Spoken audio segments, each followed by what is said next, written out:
Bismillahirrahmanirrahim. Assalamualaikum warahmatullahi wabarakatuh. Ayahanda dan bunda, apa kabar hari ini? Alhamdulillah, kita masih diberi kesempatan oleh Allah untuk berbagi informasi. Kali ini terkait dengan Pasal 18 Konvensi Hak Anak tentang tanggung jawab orang tua.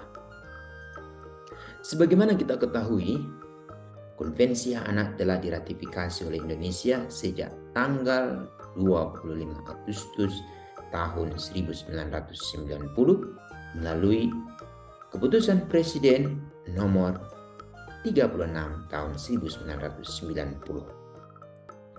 Apa hal yang menjadi penekanan pada pasal 18 ini?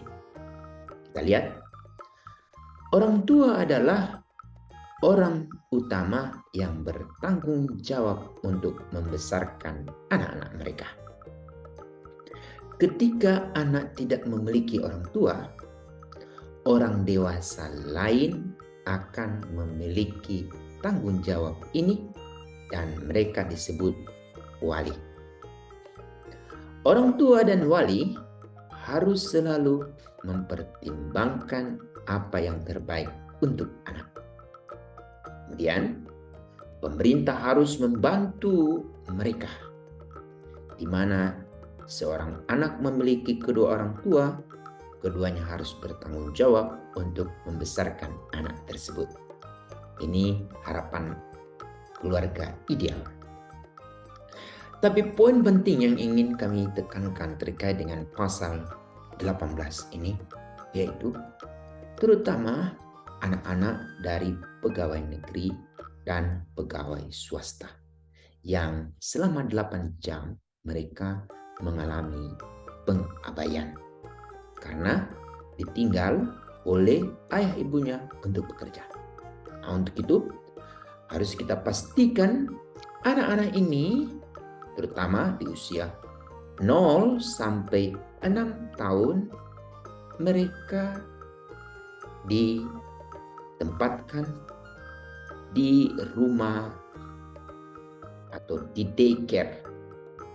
Daycare ini berharap ditangani oleh pemerintah daerah secara baik, terutama pengelolaannya, dan disesuaikan dengan standar-standar yang sudah ditetapkan oleh pemerintah pusat.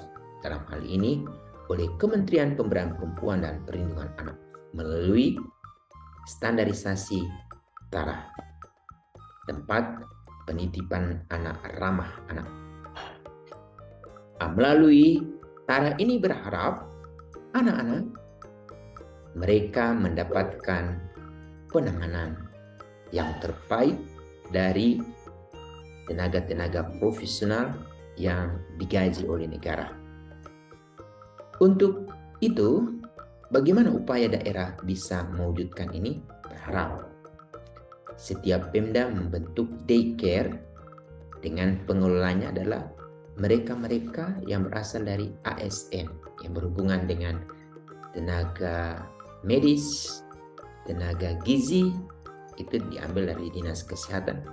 Yang berhubungan dengan pendidikan anak usia dini, itu diambil dari Dinas Pendidikan. Yang berhubungan untuk menjaga keamanan anak, ini dari Satpol PP.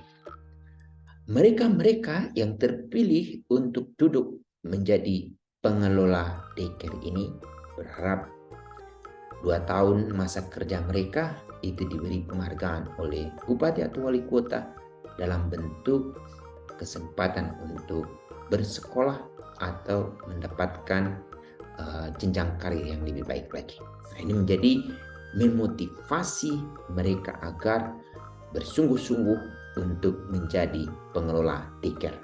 Yang pertama. Yang kedua adalah bagaimana dengan anak-anak pegawai negeri dan swasta yang berusia 7 tahun di bawah 18 tahun, ingin mereka ditempatkan di rumah transisi yang lokasi rumah itu berada di antara rumah si anak dengan sekolah anak. Siapa nih yang dapat membentuk rumah transisi? Belajar dari Jepang atau belajar dari Klaten? Kalau di Klaten, rumah transisi ini dikelola dan dibentuk oleh mereka-mereka yang telah pensiun. Karena rumah mereka sangat luas, lalu tidak ada lagi anak-anak mereka yang tinggal, hanya tinggal suami istri. Berharap dengan mereka telah pensiun, jangan sampai mereka mendapatkan masalah. Untuk ruang pengabdian tetap diberikan kepada mereka untuk menghindarkan mereka dari tidak memiliki aktivitas, sehingga dengan kesempatan mereka berkegiatan di rumah transisi, mereka ini terutama para pensiunan dapat berbagi pengetahuan dan keterampilan kepada anak-anak ini yang berkunjung ke rumah transisi. Mereka dapat menyelesaikan PR, atau kalau ada hal-hal yang perlu diskusikan dengan para pensiunan, terutama pensiunan guru, itu mereka sangat gembira. Ini poin penting. Kapan di daerah ibu bapak memastikan anak-anak dari pegawai negeri maupun pegawai swasta ini memanfaatkan fasilitas ini tergantung dari bupati wali kotanya. Ini menjadi poin penting. Kemudian, apa kaitannya pasal-pasal lain dengan pasal 18 Konvensi HANA ini?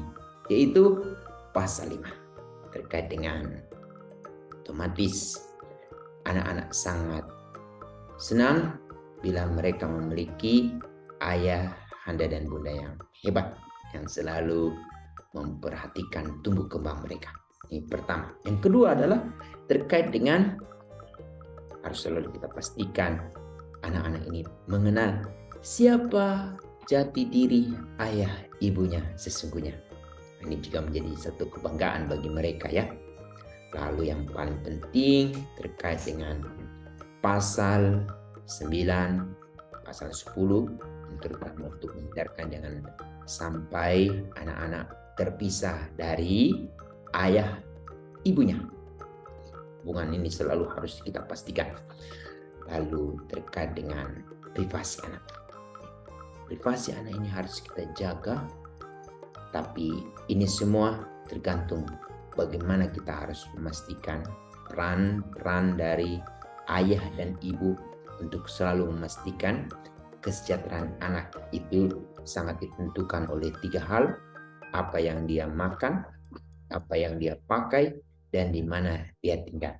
Nah, ini semua harus kita pastikan anak-anak memiliki ayah ibu yang bertanggung jawab atau memiliki wali yang bertanggung jawab. Tapi yang paling utama adalah memiliki bupati atau wali kota yang sangat respon dan bertanggung jawab untuk memastikan anak-anak dari pegawai negeri maupun pegawai swasta selama 8 jam itu ditangani oleh orang-orang yang profesional. Demikian, Assalamualaikum warahmatullahi wabarakatuh.